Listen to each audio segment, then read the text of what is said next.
Stabbing. Let's talk about stabbing. If you have a stick, you have a tip. If it has a spear on it, a little bit better. But we're talking about basic stab right now. We're going to talk about how to stab.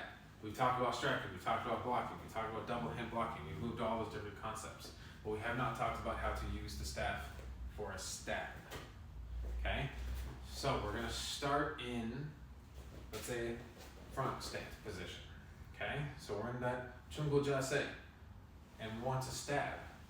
You can have the traditional side hand forward, or you can have the reverse hand forward.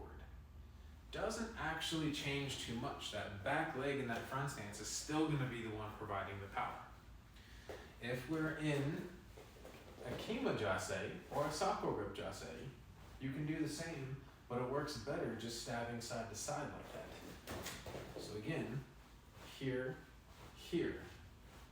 This is a great way to do stabs as well. So Kima Jase, Chungul Jase are great stances for easy stabs. Fighting stances still work, but that's kind of the next level. Still just as effective, it's not less effective. It's just a little harder to perform. So practice the other two first, get comfortable with that. Now we're going to talk about how to transition. So transitioning into the weapon, into the step. So let's say we're in a low block. So I've got a right-handed low block on the right hand, traditional side, non-reversed. As I step forward, I'm going to stab on the reverse side, right? So I'm going to step forward, bring that front hand around. So I'm essentially bringing my body up to it. As I'm prepping, it continues to prep. This hand is behind me now because I want that force. This hand is at my waist because I want that force coming out. So then when we slide out into the stance, you can then essentially just launch this staff right in for the strike. That's where you get that extra power from. So we're here, boom. We do not want to stab parallel to the ground. It doesn't work that way. The body's not really designed for that. That's actually very difficult to maintain it parallel to the ground. So don't even try, it's not worth it.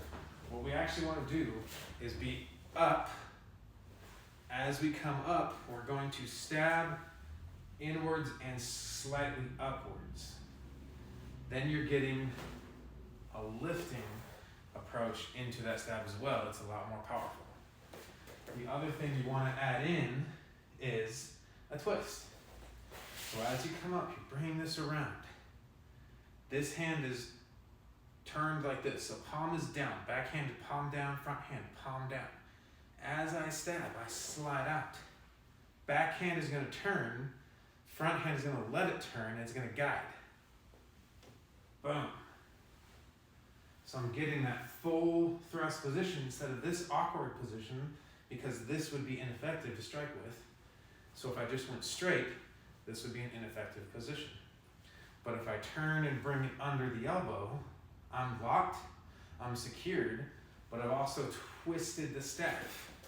So view from the front. I've twisted that staff as I stab. That twisting motion is going to give you a much greater stabbing ability for this technique.